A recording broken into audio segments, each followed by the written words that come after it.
Welcome to TB Dahl Audiobooks.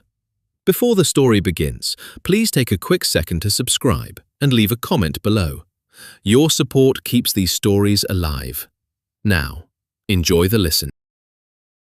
The apartment settled into the kind of silence that follows a decision.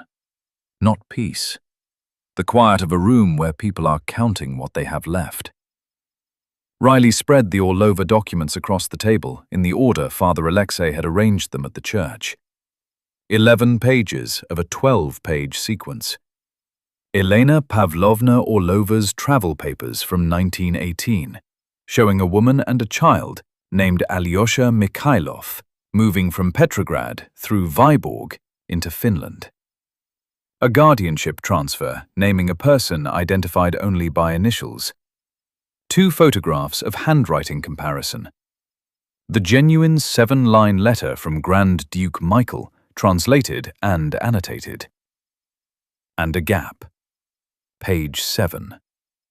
The baptismal record naming Alexei Mikhailovich, identifying his father by the initials M.A.R., linking the hidden child to the last man named in the Romanov succession.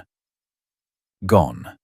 Cut from the binding with surgical precision by someone who knew exactly which page to take and how to remove it without disturbing the rest. Elliot sat across from her, mapping the losses in his notebook. He wrote in block capitals, each entry a line item in an inventory of failure. Baptismal record. Stolen from Porvoo. Custodian index. Stolen from Rask's apartment. Rask. Dead. Safe house. Compromised. He tapped the pen against the page. We're hemorrhaging evidence. We're hemorrhaging more than evidence. Riley aligned the guardianship transfer with the travel papers, matching dates. Every piece they take doesn't just weaken our proof, it strengthens theirs. The baptismal record in Volkov's hands isn't missing, it's classified. It becomes something Russia controls, something they can deny exists or produce in altered form whenever it's useful. Father Alexei sat in the apartment's single armchair near the window, his coat folded across his knees. He had been quiet since they'd arrived. His hands rested on the coat's fabric with the careful stillness of someone accustomed to holding fragile things. The record existed for over a century in that archive, he said. 3 wars, Soviet pressure, Finnish intelligence inquiries, neo-Nazi threats in the 90s, a flood in 2004 that reached the lower shelves. It survived all of it. His voice carried no drama, just the flat register of a man accounting for a loss he'd spent 41 years preventing. It did not survive being catalogued in the index. The bedroom door opened. Katerina emerged with the pages Riley had given her, now accompanied by a small, leather-bound notebook Riley hadn't seen before. Katerina's face carried the drawn quality of someone who had just made a phone call she'd been avoiding. Markham's contacts have the analysis, Katerina said. 3 journalists, 2 in Oslo, 1 in Stockholm. They won't publish immediately, but they'll hold the material as context if Sokolov's version surfaces. Riley's name stays out of it for now. For now, Elliot said. Katerina didn't argue the qualifier. She set the notebook on the table beside the Orlova papers and sat down. There is something else Henrik kept, she said. Something I should have told you about before Porvoo. Riley looked at the notebook. Dark brown leather, soft with age, the cover slightly warped from humidity. A rubber band held it closed. No markings on the outside. Henrik maintained a private record, separate from the File 17 materials. Notes, references, personal observations. Things he didn't trust to the formal archive, because the formal archive was no longer secure. Katerina placed her palm flat on the notebook's cover. I took it from his flat 2 days after his death, before you arrived to search the apartment. Elliot's pen stopped moving. You were at Rask's apartment before us. I entered through the building's service corridor at 4 in the morning, the day after Henrik died. I took this notebook and 2 other items. I left everything else in place because I did not yet know which factions were watching the building, and I wanted them to find enough to believe they had found everything. Riley processed this. Katerina had been a step ahead of them from the beginning, moving through the same spaces, touching the same evidence, making decisions about what they should and shouldn't find. What were the other 2 items? The photograph of you both as infants, and a sealed letter.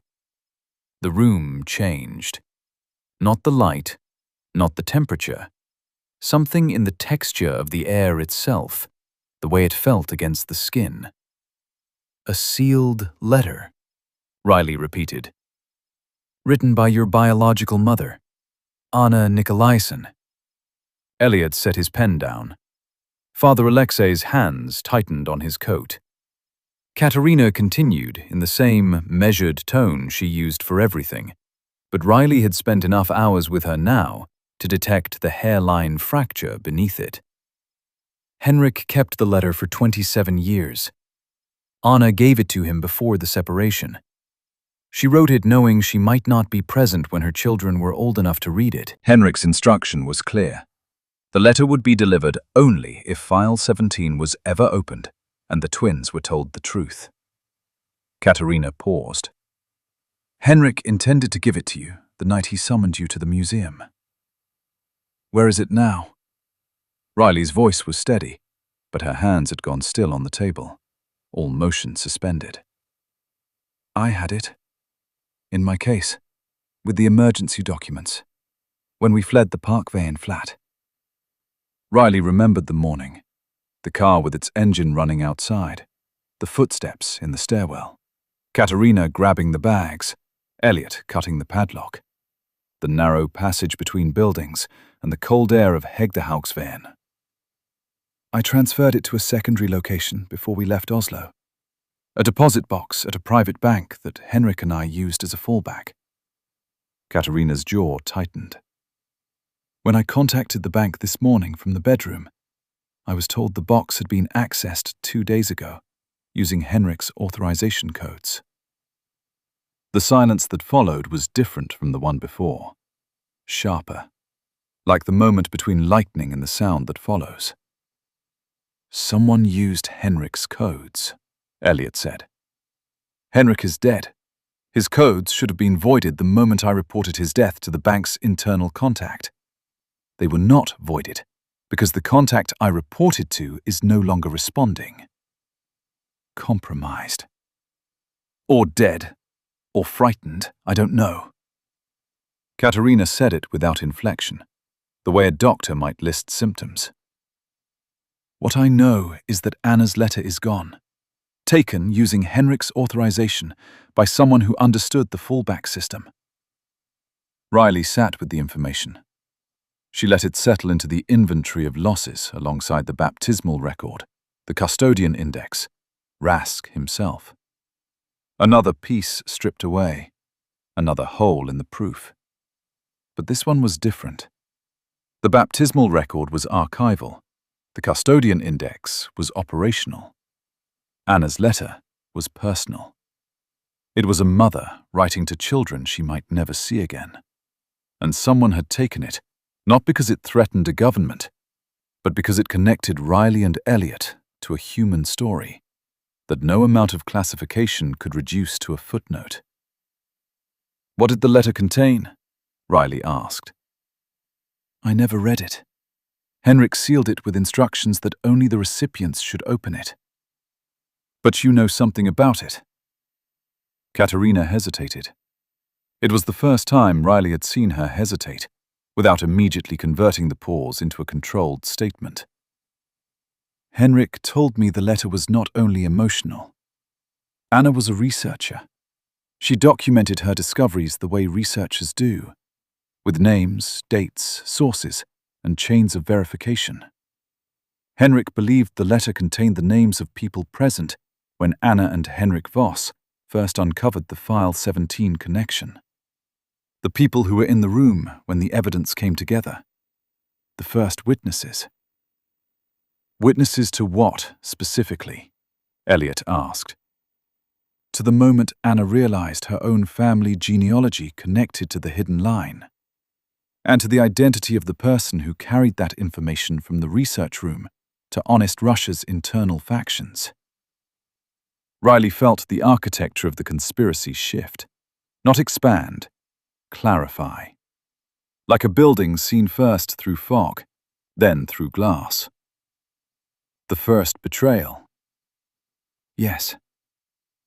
Anna named the person who sold them out. Henrik believed so. He never confirmed it because he never opened the letter.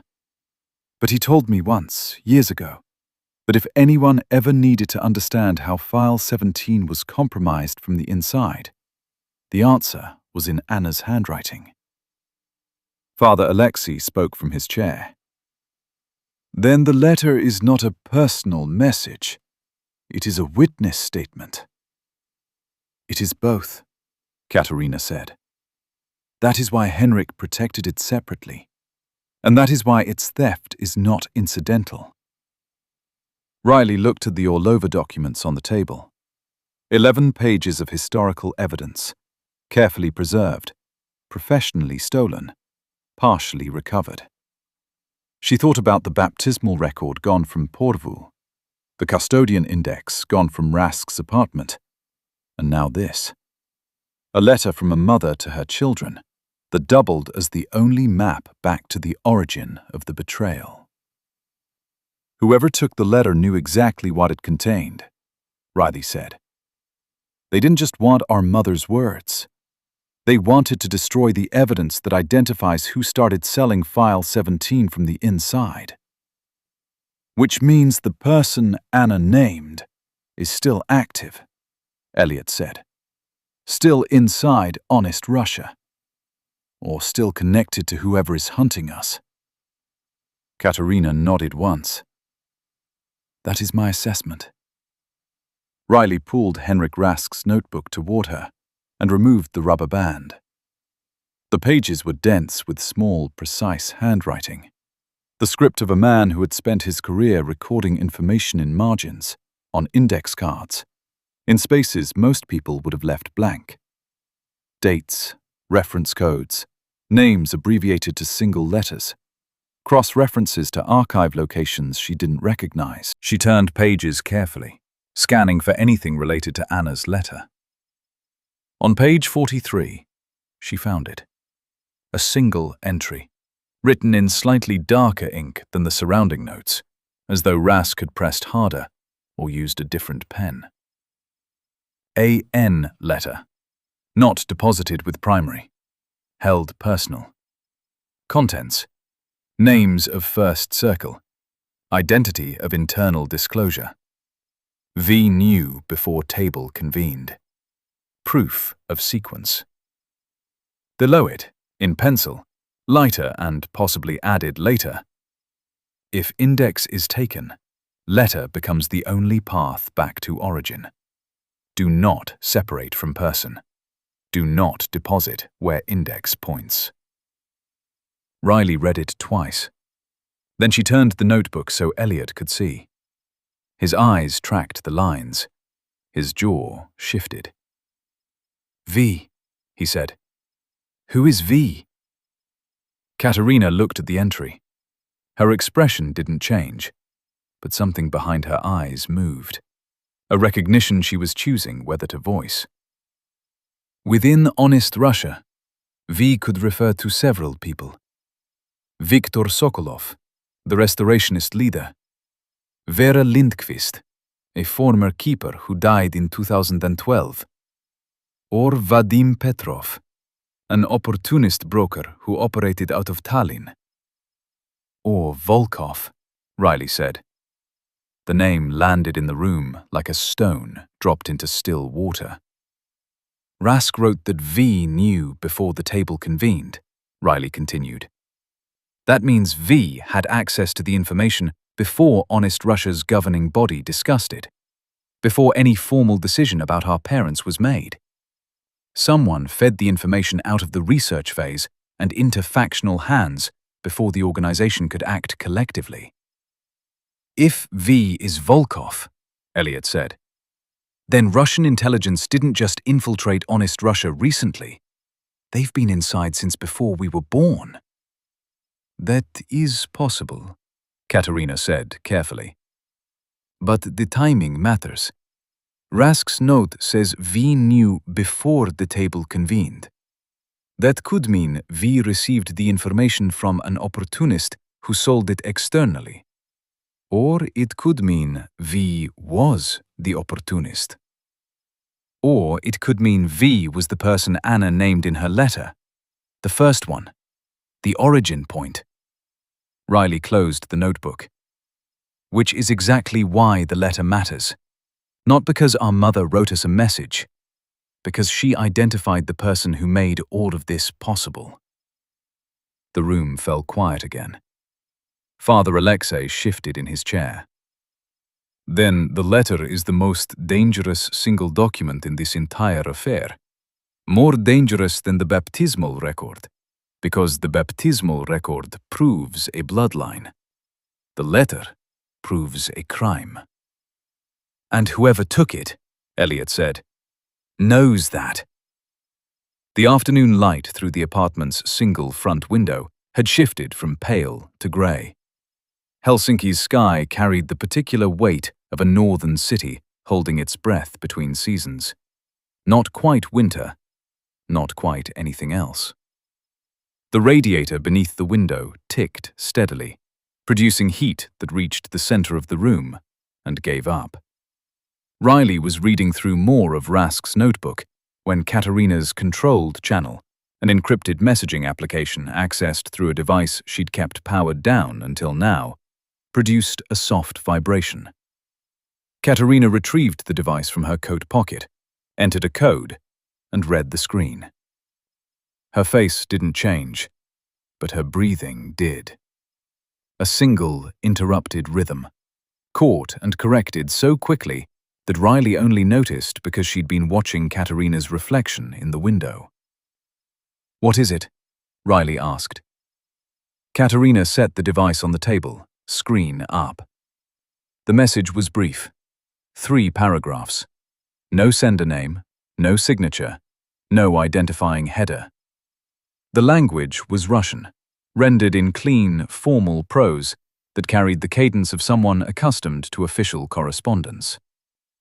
Katerina translated aloud, her voice flattened to a register that stripped the words of everything except their content.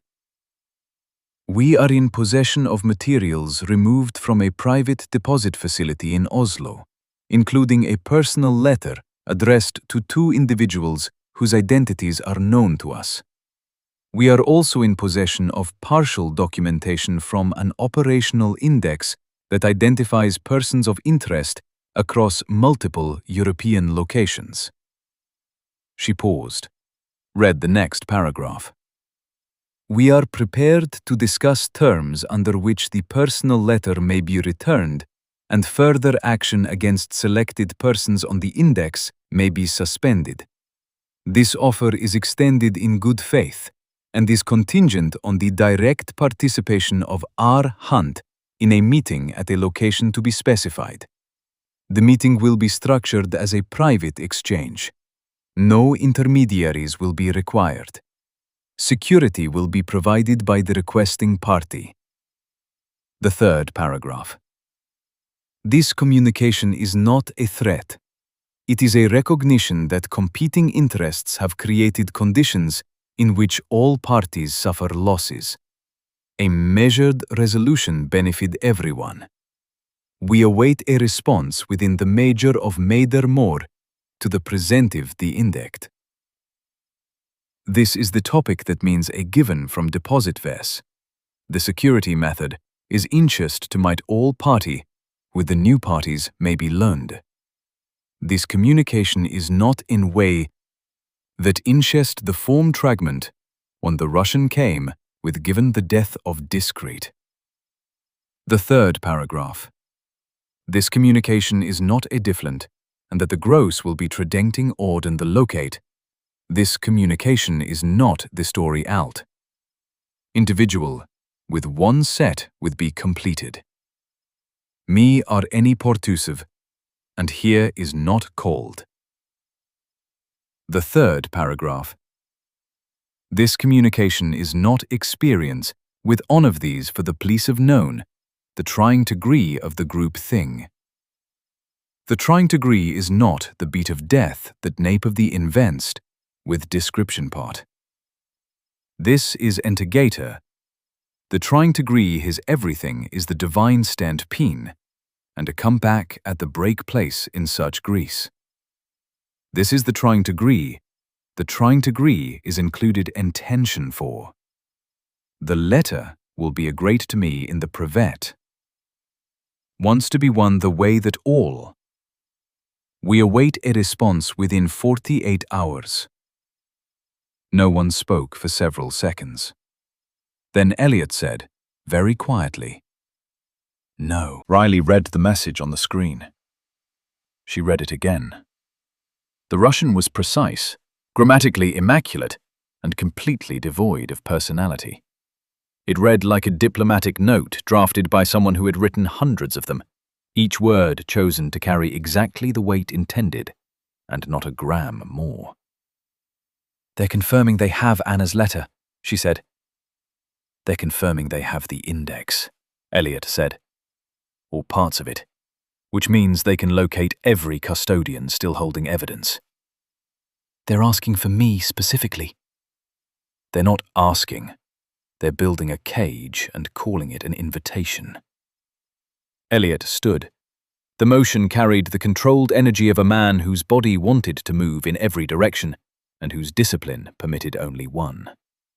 He went to the window and checked the street below. Checked it again. The location will be theirs. The security will be theirs. The terms will be theirs. You walk in and you don't walk out. Or you walk out carrying something they've done to you. Compromised photographs, a recorded statement, a signed document, a toxin with a delayed reaction. This is textbook isolation and recruitment. Or a textbook assassination, Father Alexei said from his chair. He said it without drama, a priest who had lived through enough of the 20th century to know how these things ended. Riley didn't respond immediately. She was reading the message a third time, not for content, but for structure, the rhetorical choices, the framing. This communication is not a threat. Any sentence that began by denying what it was told you exactly what it was. A measured resolution benefits everyone. The word measured did the heaviest lifting. It implied proportionality. It implied that the current situation was disproportionate, chaotic, escalating, wasteful, and that the sender was the reasonable party, offering to restore order.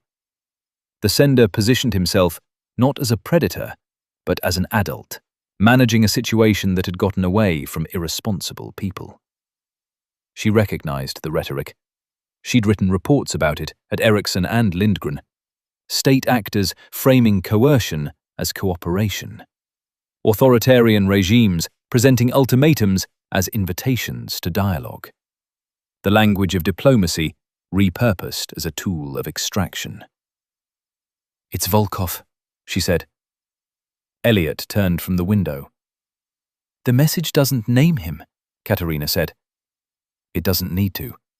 The language is institutional, not personal. The structure follows FSB diplomatic protocol. 3 paragraphs, no identification, no direct threat language. A time-bound response window. This isn't from a freelancer or an opportunist trying to sell something. This is from someone who writes official communications for a living, and who understands that the format itself carries authority." Riley looked up from the screen. "This is Volkov's style, or someone trained by Volkov, which amounts to the same thing." "Then it's a trap," Elliot said. "Of course it's a trap. The question is, what kind? The kind where you don't come back." "Maybe. or the kind where I come back carrying exactly what they want me to carry. A story they've shaped, a compromise they can use, a version of events that makes us look like willing participants in something we never chose. Riley's mind was moving through the architecture of the offer, the way she moved through political risk assessments at work, mapping incentives, constraints, leverage points, and the gap between what someone said and what they needed. Volkov doesn't need to kill me. He needs to make me unusable. If I meet with FSB-linked operatives voluntarily, if I accept a document from them, if I'm photographed in a location they control, that's enough. They can frame it as collaboration. They can say I went to them willingly.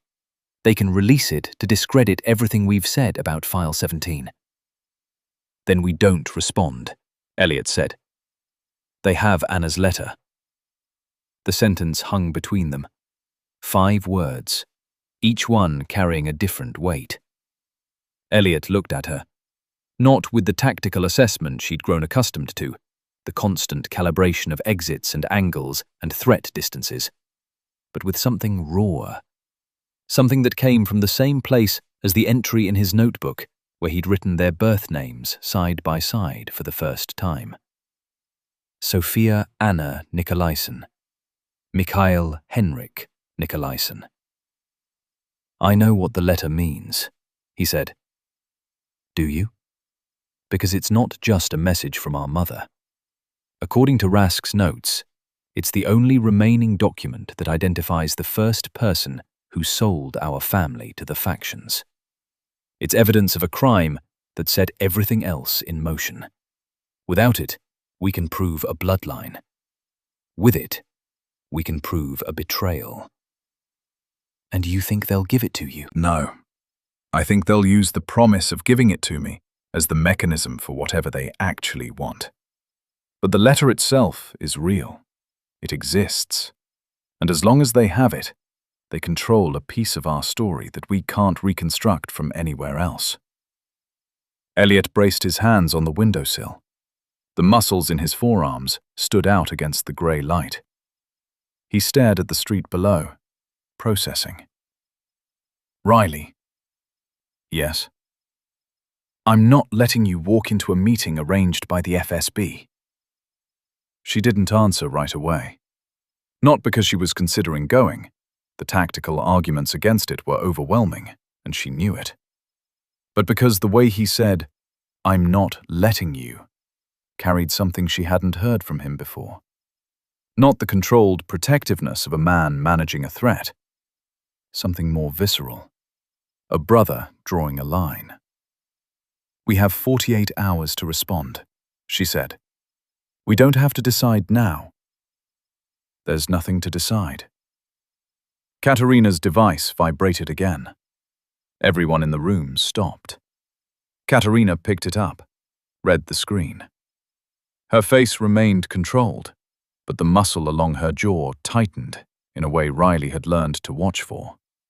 It was Katerina's tell, the only visible sign that something had broken through her discipline. It's not text this time, Katerina said. It's an image. She turned the device so Riley and Elliot could see. The photograph was taken from across a street, Oslo. The light suggested late afternoon, the sky carrying the particular blue-grey of the Oslo fjord in autumn. The Munch Museum's angular facade filled the upper left corner of the frame. In the center of the image, walking away from the building's main entrance, was Tara Morgan. She wore her navy wool coat. Her hair was down. She held a paper coffee cup in her left hand and her phone in her right. She was looking at the phone's screen, reading something. Her face was relaxed, unaware. Behind her, roughly 12 meters back, a man in a dark jacket walked in the same direction. He wasn't looking at Tara. He was looking straight ahead, the way someone looks when they've been trained to follow a target without appearing to watch them. His right hand was in his jacket pocket. His left hung at his side, slightly forward, weight balanced. The photograph was sharp, professional, taken with a lens that compressed distance and made the 12-meter gap look like 3. Below the image, one line of text in Russian. Друзья тоже принимают решения. Riley translated it in her head before Katerina could speak. Friends also make decisions.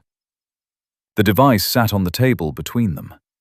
The photograph glowed on the small screen. Tara's face, unaware, half lit by the grey Oslo light, reading something on her phone that might have been a message from Riley, or a work email, or nothing at all. Riley's hands went flat on the table.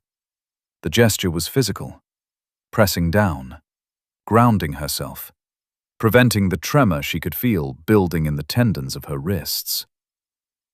When was this taken? Her voice sounded wrong to her own ears. Too steady. The steadiness of a machine rather than a person. Katerina examined the image metadata. The file was created yesterday, 1642 Oslo time. Yesterday.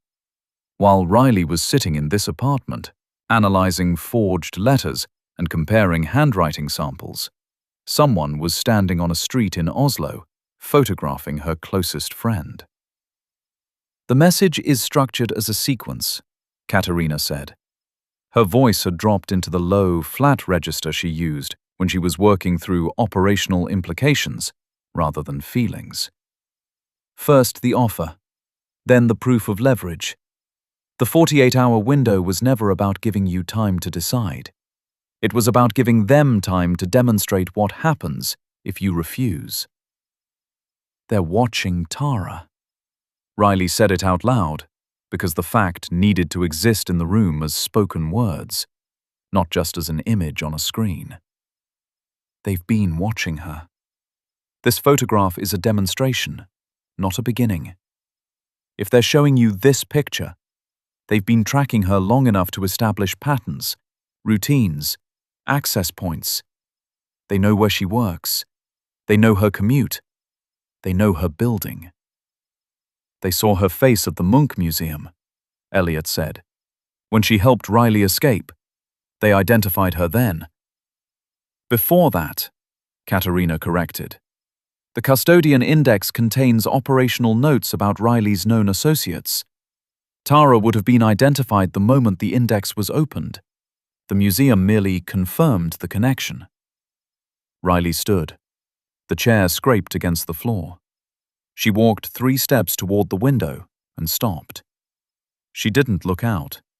She looked at the wall, the plaster, the hairline crack running from the ceiling to the light switch, the paint that had been touched up in a slightly different shade of white. Tara, who had shelved books at the Munch Museum gift shop on weekends during university, who sent voice messages instead of texts because she said typing killed the warmth of a thought, who had offered her cousin's apartment without hesitation, without asking what the danger was, because Riley needed it.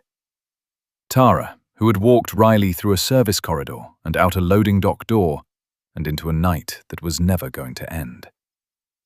And now, someone was standing behind her on an Oslo street, with trained spacing and a professional camera, and the message attached to the photograph translated to a threat so clean it didn't need a verb. Friends also make decisions, meaning your friend's safety depends on your decisions. Meaning, we can reach the people you care about. Meaning, the world you had before we entered it is no longer a place you can return to without cost. I need to warn her, Riley said. If you contact Tara directly, you confirm the value of the leverage, Katerina said. Every channel you use to reach her can be monitored. Every warning you send tells them exactly how much pressure is working. I don't care about operational theory right now. You need to, because Tara's safety depends on what you do in the next 12 hours, not on what you feel. Riley turned from the wall. The look she gave Katerina held no warmth, no deference, no willingness to accept the logic of people who had been managing other people's lives from the shadows for a century. Don't tell me how to protect my friend. Your organization couldn't protect Henrik Rask. It couldn't protect the baptismal record. It couldn't protect a deposit box in Oslo. You don't get to lecture me about operational discipline when every system you've built has been gutted from the inside. Katerina absorbed it. She did not flinch. She did not argue. She waited until the last word had finished echoing off the apartment's thin walls. And then she said, "You're right. I have no authority left. I have only experience. And my experience tells me that contacting Tara now, through any channel they might anticipate, will make her more visible, not less." The radiator ticked. Father Alexei spoke from his chair, his voice carrying the particular quality of a man who had spent decades listening to confessions. The ability to enter a room's worst moment without raising the temperature. The child in the photograph does not know she is in a photograph. Riley looked at him. That is the cruelty of it, he continued. Not the threat, the ignorance. She walks and drinks coffee and reads her phone and does not know that her image has been sent across a border to be used against someone who loves her. The people who took that photograph are counting on the distance between what she knows and what you know. They want that distance to drive you. It's working, Riley said. Yes, which is why you must not close the distance on their terms. Father Alexei folded his hands. You must close it on yours. Elliot hadn't moved from the window. He stood with his back to the room, both hands braced on the sill, and Riley could see the tension running through his shoulders and down his spine, like current through a cable. When he finally spoke, his voice came from a place she hadn't heard before. Not controlled, not tactical, but compressed, pressurized. I should have gone back. Riley turned toward him. What? When we left Oslo. When we burned the phones and drove north and crossed into Sweden and took the ferry. I should have gone back to make sure Tara was clear. I should have checked her building. I should have set up something. A signal, a dead drop, a warning system. I should have made sure she wasn't still connected to us in any way they could trace. Elliot. She helped you escape. She used her staff card. She diverted a colleague. She walked you out a loading dock door. And we left the country without making sure she was safe. That's not what happened. I told her to stay away from me. I told her to go back to work and act normal and she's being followed on the street with a professional surveillance team behind her. Elliot turned from the window. His face was rigid. Not angry, not the kind of anger that breaks things, but the kind that rebuilds itself into something harder. Every person close to us is exposed. Your parents, my parents, Tara, anyone who helped us, anyone who spoke to us. The custodian index doesn't just map evidence, it maps relationships. Every person who touched File 17 is on that list, and every person connected to those people is one step away from being on a list of their own. That's not your fault. It doesn't matter whose fault it is. It matters who fixes it. And you think you can fix it by blaming yourself for not being in 2 countries at once? Elliot looked at her. The blue-grey of his eyes caught the flat Helsinki light, and for a moment he looked exactly like what he was. A 27-year-old man, carrying a weight that had been placed on him before he could walk, by people who had decided his safety was worth more than his truth. She's being watched because of us, he said. She's being watched because of me. Because I went to her when I was scared. Because I brought the danger into her building and asked her to help me escape from it. That's my decision, My responsibility. You're my sister. Her being in danger because of you is the same as her being in danger because of me. There's no distinction. Riley opened her mouth to argue and found she couldn't. Not because the logic was wrong. The logic was completely wrong, a conflation of connection with causation, but because the emotion beneath it was something she recognized. The same pressure she felt looking at Tara's photograph, the same weight, the same inability to separate love from guilt, from the desperate need to do something, anything, to make the threat smaller. She looked at Elliot and saw, for the first time, not a tactical mind managing a crisis, but a man in pain, because the world he'd been trying to protect kept expanding beyond his reach. "We'll get her safe," Riley said. "How?" She didn't have an answer, not yet. The honest response was silence, so she gave him silence, and he accepted it the way he accepted everything difficult, by turning back to the window and checking the street again. Katerina had been watching them both.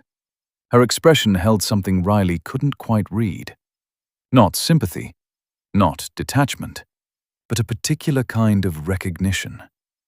The look of someone who had watched this pattern before. Two people bound together by a danger they didn't choose, pulling in different directions because their instincts pointed at different threats. "Volkov is patient," Katerina said, "but his patience has a structure.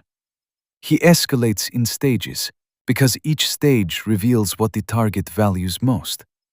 The first message told you he has the letter and the index. He was testing whether you'd respond to the loss of evidence. You didn't respond. So he escalated to Tara, because Tara is not evidence. Tara is a person. Tell me something I don't know. If you don't respond to Tara, the next stage will be your parents, or Elliot's, or Father Alexei, or someone on the custodian index who has nothing to do with you directly, but whose death or disappearance will be made visible enough that you understand the pattern." Father Alexei's hands tightened on his coat. "The index was designed as an emergency map," Katerina continued. "Henrik created it so that if the network ever faced catastrophic compromise, a single person could locate every remaining fragment of File 17 and either secure or destroy it before hostile parties reached it. It was meant to be used once, in extremis, by someone with the organization's full trust. And now it's being used by the FSB, Elliot said. Now it's being used as a targeting list. Every custodian named on the index, every safe house, every deposit location, every church archive, private collection, bank vault, and family estate connected to File 17. They can reach all of it. They can reach all of them." Katerina's voice carried the weight of someone describing the collapse of something she'd spent her life building. "Tara may not be the only person already marked. She may be the only one they've chosen to show you." The apartment fell silent. Riley looked at the photograph on the device screen. Tara's face, the coffee cup, the phone, the man behind her, the 12 meters of Oslo pavement between an ordinary afternoon and something irreversible. She picked up the device and held it closer, studied the image with the same discipline she'd brought to the forged letter comparison that morning. Not the emotion of it, the information. The man behind Tara was moving at walking pace, weight distributed evenly, arms relaxed. Professional spacing.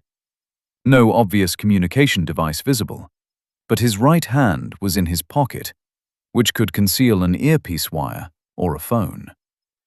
His jacket was dark, but not remarkable. His build was medium, his posture controlled. He could have been anyone, on any street, in any European capital.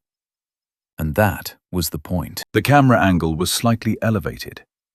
Taken from inside a vehicle, probably. An SUV or van with tinted windows, parked on the opposite side of the street. The lens compression was consistent with a 200mm telephoto at roughly 30 meters distance. Professional equipment. Professional operator. This wasn't improvised, Riley said. The photograph was taken from a stationary surveillance position. They have a vehicle near the Munch Museum. They've been there long enough to know Tara's exit patterns. She works there, Elliot said. She leaves through the same door at the same time most days. Which means they've been watching long enough to learn that. This isn't reactive surveillance. It's established. Tara's been in their operational picture since before we left Norway. Riley set the device down. She looked at Katerina, then at Father Alexei, then at Elliot. 3 people who had chosen to be in this room with her, each carrying a different piece of the architecture that had put Tara in the path of something she had no way of seeing. We can't give them what they want, Riley said.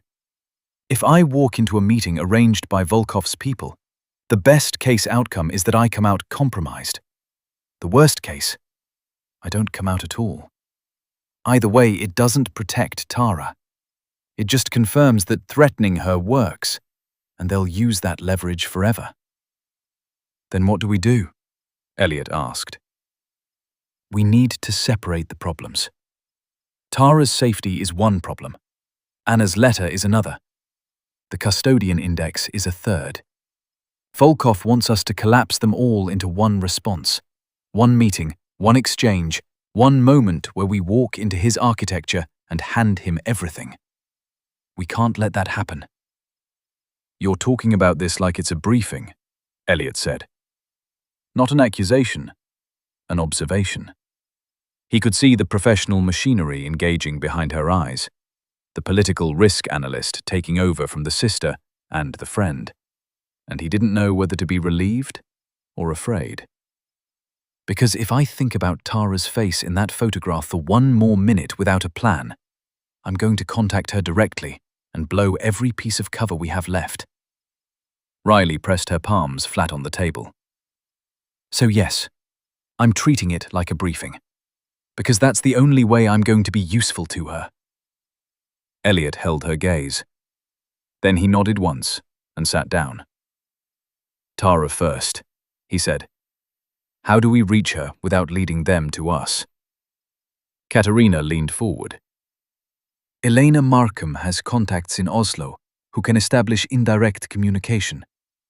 A message can be routed through a third party, someone with no known connection to honest Russia or to either of you. The message tells Tara to change her patterns. Different exit times, different routes, no fixed schedule. And it tells her not to respond to any communication that appears to come from Riley unless it contains a pre-arranged authentication. We never set up an authentication, Riley said. Then we establish one now, through the intermediary, something only Tara would recognize as genuinely from you. Riley thought. Not about codes or spy protocols. About Tara. About the accumulated private vocabulary of a friendship that had survived university, early careers, bad coffee, worse dates, and 6 years of voice messages that ran long because Tara believed silence on the line was wasted space. Wooden spoon. Elliot looked at her. Tara has a wooden spoon she stole from a hostel kitchen in Portugal during our first trip together. She keeps it in her apartment. She calls it Fernando. If any message mentions Fernando the spoon, she'll know it's from me. No one else knows that. It's not in a text, it's not in an email. It's just something that happened in a kitchen at 3 a.m. in Lisbon. Good, Katerina said. I'll pass it to Markham. The intermediary contacts Tara through her workplace. A visitor to the museum, a delivery, something that doesn't require digital communication. The message is verbal, brief, and contains the authentication. And tells her what? Elliot asked. What do we actually tell her to do? Vary her routine. Don't go home at the same time every day. Stay in public spaces.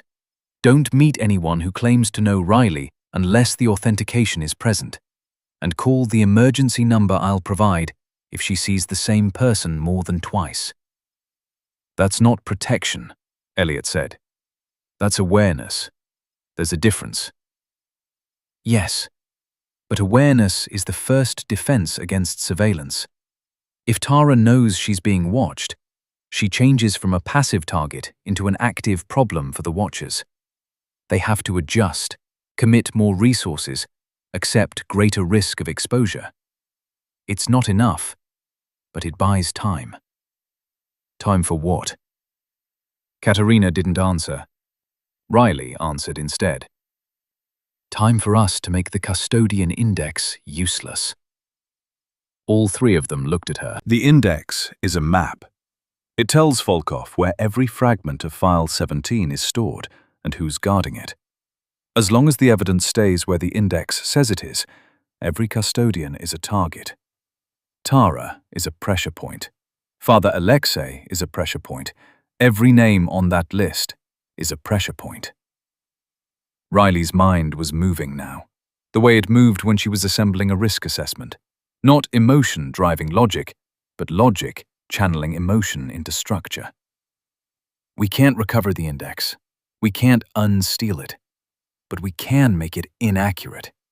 If the evidence moves, if the custodians relocate the fragments before Volkov's people reach them, then the index becomes a map of empty rooms. You're suggesting we warn every custodian on the list, Father Alexei said. I'm suggesting we warn the ones we can reach. Katerina, how many custodians are there? The full index listed 19. Henrik was one. I am another. Father Alexei is a third. Markham is a fourth. The remaining 15 are distributed across Norway, Finland, Sweden, Estonia, France, and one in Britain. How many can you contact through secure channels? Perhaps 9. The others rely on dead drops, physical meetings, or contact protocols that require Henrik's authorization codes, which are now compromised. Then we contact the 9. We tell them the index has been stolen, and they need to move their materials immediately. Different locations, ones not listed anywhere. They choose where. They don't tell us, they don't tell anyone. The evidence scatters, and the index dies. That destroys the organization's ability to reassemble File 17, Katerina said. File 17 is already being destroyed. Volkov is erasing it from one side, and Sokolov is corrupting it from the other. The only way to protect what's left is to make it impossible for any single actor to find all of it, including us. Katerina sat very still. Her hands rested on the table, the fingers slightly curled, and Riley could see the conflict moving through her. Not on her face, which remained as controlled as ever, but in the stillness itself.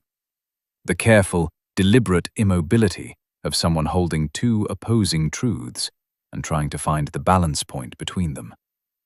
An organization she had served for decades, an architecture of evidence she had helped maintain, and two people sitting across from her who had never asked to be part of any of it. You're asking me to break honest Russia, Katerina said. I'm asking you to save the evidence by breaking the system that's being used to destroy it. The radiator ticked. Father Alexei folded his hands. The Lord scattered the languages at Babel to prevent the builders from reaching heaven. Sometimes, scattering is preservation. Katerina looked at him. A decade of shared history passed between them in a glance. Then she picked up her device. I'll need 2 hours to compose the messages. Each one must be individual, coded to the specific custodian, authenticated through their personal protocols, and containing enough detail to convince them the threat is real without revealing our location. Do it, Riley said. Katerina rose from the table and carried the device to the bedroom. The door closed behind her. Father Alexei remained in his chair. His eyes were on Riley, and in them she saw something she hadn't expected. Not concern, not pity, but a kind of quiet admiration. "You think like an architect," he said. "I think like someone who's watched enough governments collapse to know that centralized systems are the first thing enemies target. Yes, and the hardest thing to surrender willingly." She understood what he meant. Katerina was in the bedroom, dismantling the organizational structure she'd helped build. Every message she sent would weaken Honest Russia's ability to function as a coordinated body. The evidence would survive, scattered and hidden, but the network that held it together would not. It was the right decision. Riley was certain of that. But certainty didn't make it painless. Elliot stood. He walked to the kitchen and filled a glass with water from the tap, drank it, filled it again, and brought it to Riley. She took it. Their fingers touched on the glass. A small thing, a physical thing. The kind of contact that carries no information except presence.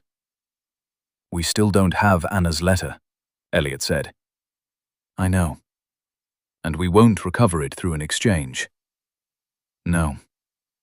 So either we find another way to get it back, or we accept that whatever our mother wrote is now in the hands of someone who will use it against us." Riley drank the water, set the glass down. "Or we find the truth Anna's letter points to through a different path.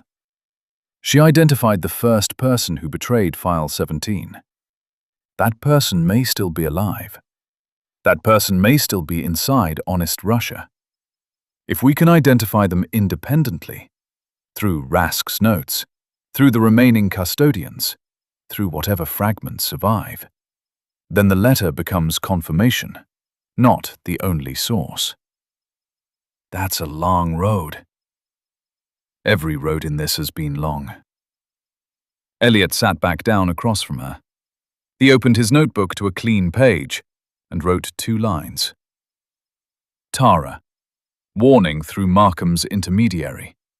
Custodians. Scatter protocol." Below them, he added a third. "Anna's letter. Identify V through independent evidence."